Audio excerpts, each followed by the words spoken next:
Welcome to Connect at 51. This is an online Bible study from the Midtown Connect group at C3 Manhattan. For those joining us for the first time, get together in a group, connect online, watch the video until you get to a question screen like this, and then share your answers with the group. The first question is always a little open-ended and can be interpreted in a number of ways, and that first question is this: how do you protect yourself?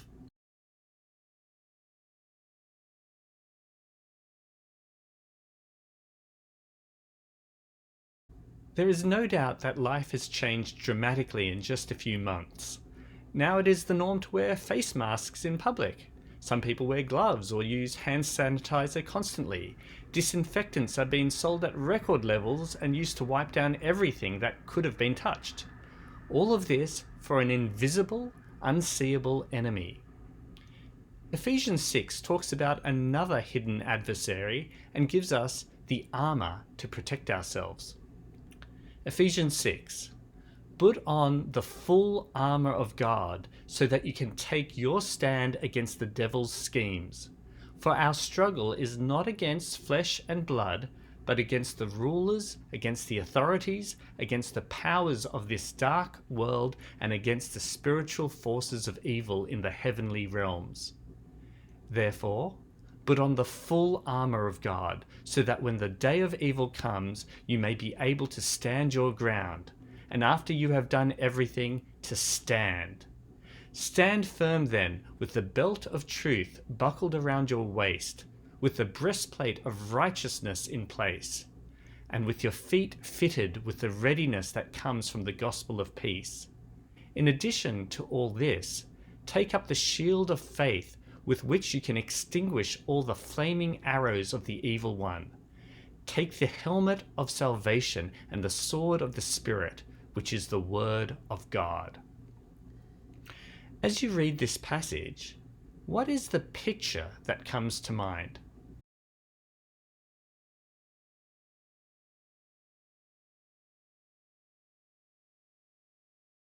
A lot of artwork shows this passage as a character in a fantasy or medieval armor set, but the writer of this letter is Paul in 1st century Rome, so the picture of a warrior that he is painting is actually inspired by a Roman soldier.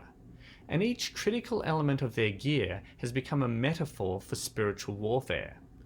Starting with the leather belt and moving on to the metal breastplate, then there is the distinctive leather hobnailed shoes and the iconic rectangular shields.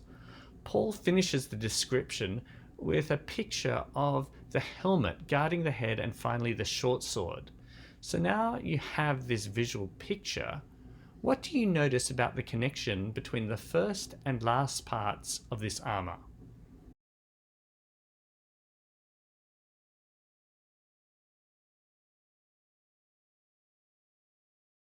A belt is not only an item that binds the outfit together, belts are used to hold weapons.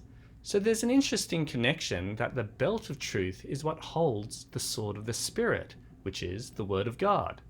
In other words, our whole armor is held together with truth, and our primary weapon, the sword, is the Spirit-breathed scripture that once again holds the truth.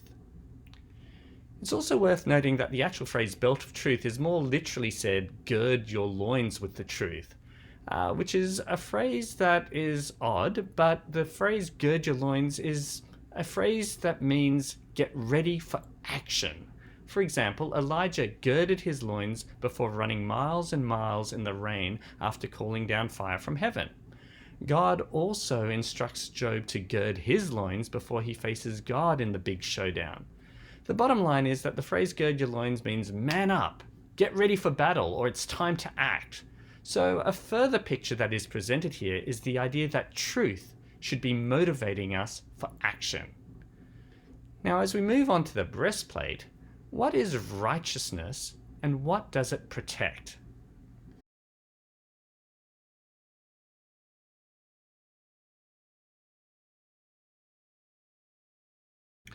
The breastplate, like modern-day body armor, protects your vital organs. Your hearts and lungs are critical. If you're injured here, it can be fatal. Righteousness is our protection from fatal blows that could take us out. So what exactly is righteousness? Righteousness can be described as being right in the eyes of God. The problem is that it's impossible to achieve this on our own. Paul's letter to the Romans goes into great depth to explain that righteousness is a God-given quality that we receive when we believe in Jesus Christ. So to put it this way, the breastplate that protects us from death is our belief in Christ that makes us right with God. So now let's turn our attention to the footwear. If you were to design footwear for the most powerful army on Earth, what would it be like?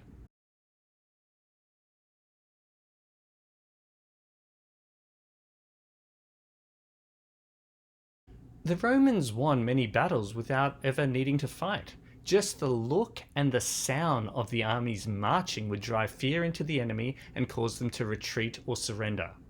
And a key part of this power was in their shoes, otherwise known as kiligai.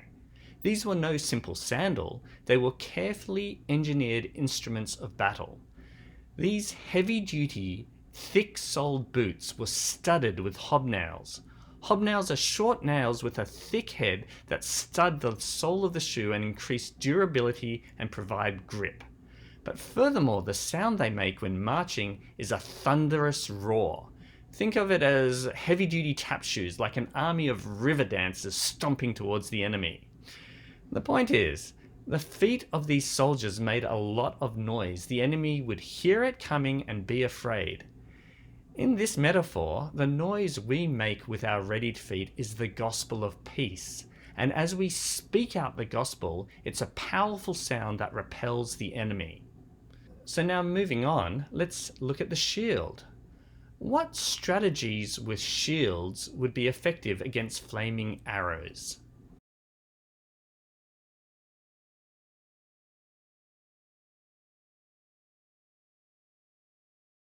The Roman shield, or scutum, is made out of wood covered with leather. This meant it was light to carry for its large size and would protect the whole of the soldier from missile attacks.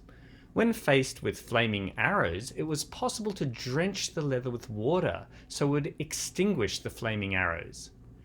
Our faith is our shield against attacks, but when it is dry and brittle, it can burn up. Our faith needs to be soaked in the waters of the Holy Spirit and drenched with the living water of Christ to fully extinguish the barbs of the enemy. Another important strategy that the Romans would use would be to form a tightly packed tortoise or testudo formation. In such a way, they were completely protected from the above and from the sides. The key to this was being together and protecting the person to the left, the right, in front and behind you. When we use our faith as a shield, we are protecting the people around us. Furthermore, their faith is also protecting us. The picture here is not that of a lone soldier, but the shield and the boots give us a picture of a unified army working together to stand against the enemy. And this brings us finally to the helmet of salvation. So where does the helmet of salvation come from, and what does it protect?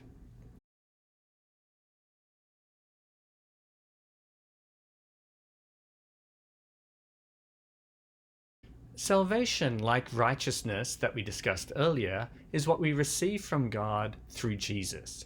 We have been saved from death, slavery, sin, and ultimately separation from God. The salvation He gives us brings us life, freedom, righteousness, and a promise of a future together with Him. Paul describes this salvation like a helmet, and as we know, a helmet protects our head, our brains, and our face. So when we put on this helmet of salvation, it protects our minds, our thoughts, and our vision with a hope that there is a good future awaiting us with God.